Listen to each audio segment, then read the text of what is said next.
Hey home! Well, this is going to be an interesting topic, and it's something that I've given a lot of thought to, and probably going to be fairly controversial, but maybe not. I don't know, but going to talk about it anyway. And what is an audiophile? Now, to me, there's a difference between an audiophile and someone that listens to music. And I don't mean it in a negative way because I'm an audiophile. Audiophiles do enjoy listening to music, so all audiophiles fit into that category, but not vice versa. And by that I mean somebody that listens to music just because they enjoy listening to music. They may have a Bluetooth speaker in their kitchen. They may have some maybe even fairly nice earbuds that they use with their phone or some other thing to listen to music. Or they bought some headphones and a little headphone amp and they enjoy listening to music in the evening, just putting on some headphones. And to me, I think there's a bigger market of those kind of folks than there are audiophiles. But the audiophiles, for them, it's a hobby. Where someone that listens to music, it's a pastime. Does that make sense? And I find myself as an audiophile listening to music as a pastime. And I've honestly done that a lot this month. And it's one reason I haven't put on as many videos or any videos this month has been I've been listening to a lot of music. And every time that I say to myself, man, I need to make a YouTube video, it's like, no, I need to go warm my system up and go listen to some vinyl. Or go listen to some CDs or stream some stuff or listen to some tapes or something. And I end up sitting upstairs for 2 or 3 hours listening to music. And I will say that I did kind of figure out a solution for my room upstairs. Cover that in another video, and I've got it sounding fairly good. And again, we'll cover that in another video. So I've got something nice to listen to now while I'm building my standalone listening room, which is also something that's an ongoing thing that's absorbed some of my time. But someone that's an audiophile, like I said, it's a hobby. It becomes something that they really like chasing the gear. And sometimes when I sit down to listen to music, I do it not as a pastime, but I do it as I'm going to listen to my system or try some different things and let me A/B test some cables or some different speakers or move stuff around. And that's a different thing than just listening to music. And so, again, there's nothing wrong with people that are audiophiles that enjoy the gear part of it. And if you're not an audiophile, you're not going to go to Expona. You're not going to go hang out at the local stereo shop. You're probably not going to be watching my videos. You're going to be listening to music. But the hobby of being an audiophile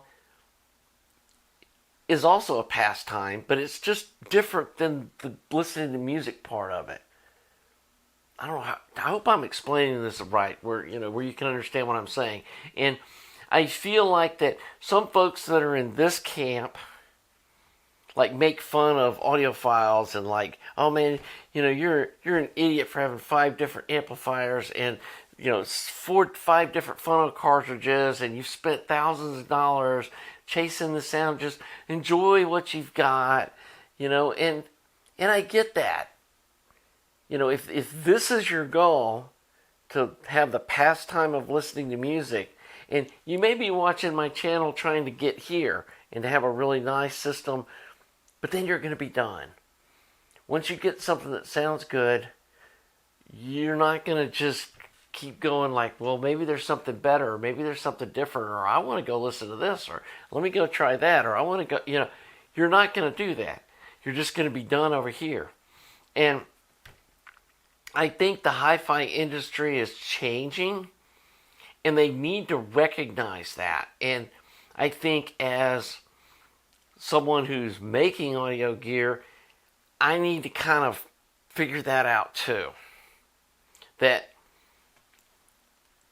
if you're in this spot, this is what you're wanting to do, here's the system for you. You don't need this. And trust me, I've talked dozens of people out of buying my gear, but specifically not buying a 300B amp or not buying even a 2A3 amp. Just get an EL34 amp or go buy this, solid state Yamaha AB amplifier, or go buy just one of those AYAMA, little chip amps, put some Sparco op amps in it. I sold a customer that whole setup. I sold him a pair of speakers that I had and some little mono, I think it was that A70 AYAMA thing that had the Sparco op amps in it. And it was like, I could have sold him, honestly, I could have made more money selling him a EL34 amp, but I talked him out of that. I said, dude, this is all you need. And he emailed me back after he got it. It's like, this sounds awesome. And for a lot of people, that's all they need is, less than $1,000 worth of audio gear, maybe even less than $500. And there's a whole, I understand, like the Cheap Audio Man and the other YouTubers that are telling people this is all you need. I agree. For a lot of people, that's all they need. And they don't need to be spending all this other money. But if you're an audiophile, you want this other thing just for the potential it could sound better, and it looks cool. And you just think, man, I really like the way a 300B tube looks, and the idea of that, and the history, and all of that just really floats my boat. And there's nothing wrong with that either. And, I've got this amp. I want this other thing that sounds a little different. Or I want to try this. And, it's one reason I give people a 30-day trial period on my gear. It's like, as long as you don't have something totally custom made, it's kind of a standardized amp or preamp or whatever. Yeah, if you don't like it 30 days, send it back. Somebody else will want it. And I actually just bought back a color preamp from somebody that I sold 2 years ago. And now, admittedly, I'm giving him basically about half of what he paid for it because it is a used preamp now. But I need one for myself. And it's like, hey, it cost me $500 in parts to build one. Yeah, I'll buy it back from you. But anyway, getting off the topic here. And, and this guy was probably an audiophile. And he said, he's got some kids and he's got some expenses coming up, and he realized that I don't need this because I can still listen to music as my pastime without it. And it's two different things. And it's two different mindsets, but it's a overlapping kind of hobbies. But you can be one without the other. And one of the things that I see in the hi-fi industry that's shifting, and I think it's a good thing, is these companies that are starting to make these all-in-one powered speaker solutions. And I think Aaron's Audio Corner just did a review on one, or it might have been GR Research that was talking about this, but like Kef makes this new all-in-one deal, and it's like you buy these two pairs of speakers and you hook a power cord up and a cable between them, and then it streams. It's got a DAC in it. It's got, it replaces the preamp, the DAC, the streamer, the amplifier, cables. Everything's all in one solution. And because it's all made together, it kind of reminds me of like how Apple computers, their operating systems are designed to work on one piece of hardware.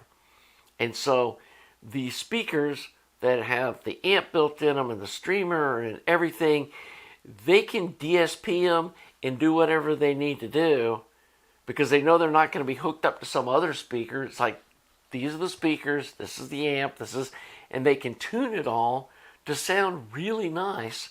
And for the consumer, you don't have to do anything except plug the thing in. Now, there's not really an upgrade path, but if you're not an audiophile and you're wanting something to listen to music as a pastime, that's perfect. Because you don't want to mess with this. And I think the industry is starting to realize that people are looking for something that's nicer than like a Bluetooth speaker without getting into like, you know, really complex setup and all that stuff. And I think like one of the things that I'm really proud of is how good my phono preamp turned out. And so far, I think one person's returned it, and it was because they were having some kind of weird electrical interference because there's a cell phone tower right next door to their house and high tension power lines. And so it's like, yeah, dude, if you got that much RFI in your house, this isn't going to work, and you probably should find somewhere else to live. But anyway, I think that that's kind of a product that could fit into this. People've got vinyl they want to listen to, and it sounds, you know, they want it to sound good. And honestly, the little built-in preamps and some of the cheaper little, you know, under $500 preamps that you can buy just don't sound very good. And, you know, I had one sent to me, and I'm sure the manufacturer's pissed off that I never did a review on it. But I sent them a thing back. It's like, you don't want me doing a review on this because... And I didn't feel comfortable doing a negative review on it, given that I make a similar product. And so I never reported it. And you're not going to see me doing phono preamp reviews on the channel because, yeah, I've got a bias. And I know mine sounds really good, and I don't want to come across as being biased and pushing my products, but it is a really nice sounding piece. And so... anyway, I can see that fitting into this ecosystem and this, but like my amplifiers and some of my other tube gear, it's really geared at audiophiles. And while people are going to use it for this is my target audience. And sadly, I think this hobby and this target audience is shrinking. And we're getting more of this thing. And I think some of it is due to that younger folks aren't getting into houses like we did. Like I bought my house when I was 28 years old.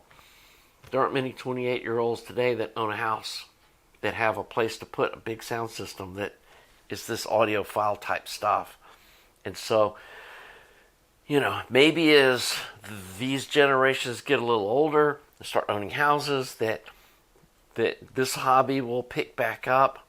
But I guess the point of this video is to point out that for me, this is a hobby. This is why I like going to shows.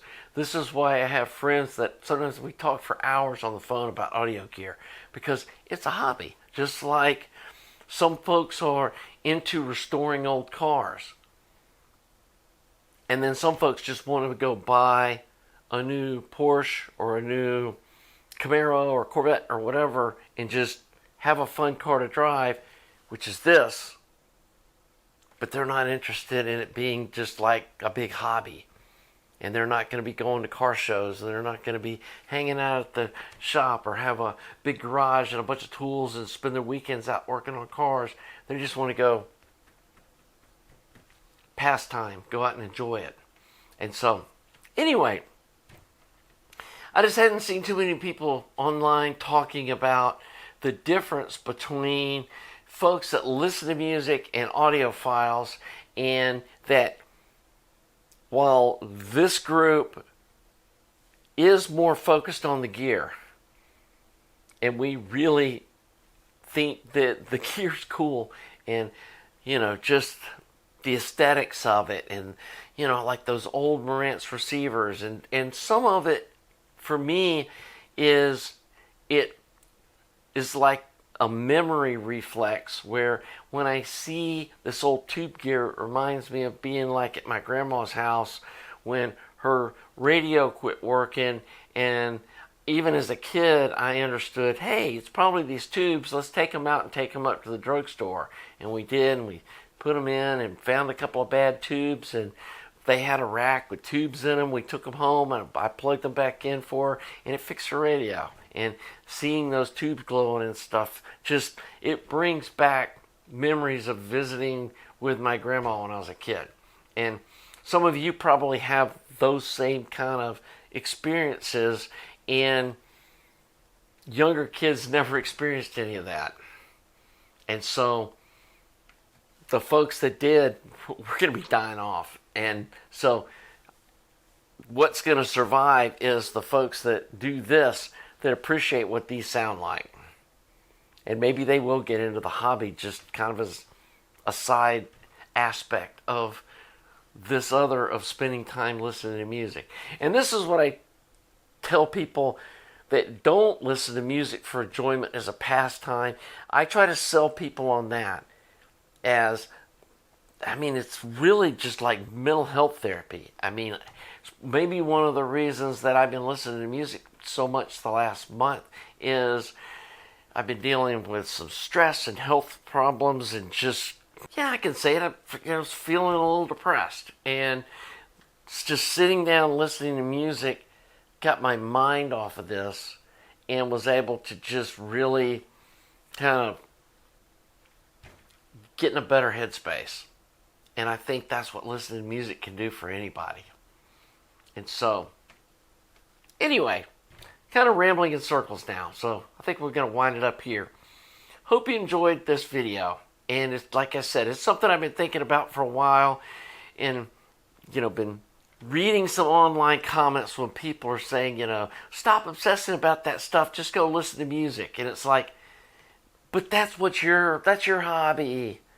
That's not my hobby. Even though it's part of my being an audiophile that I do this, there's more to it when the whole gear and everything is part of the hobby. And so, if you're one of the people like me, don't be ashamed of it. Embrace it. Have fun with it. Go to audio shows. Join an audio club. You know, make friends with folks that you can call up and talk on the phone and share your joy of audio gear, because it's a fun hobby. It's been around for a long time, and clearly there's a lot of folks that are also into it. So, again, don't let somebody shame you into being, you know, into it for the gear and the listening for music. You can do both. So anyway, if you're enjoying this content, please subscribe to the channel. Please like the video. Thanks to all you Patreon supporters, other folks that support my channel in various ways. And until the next video, have a nice day.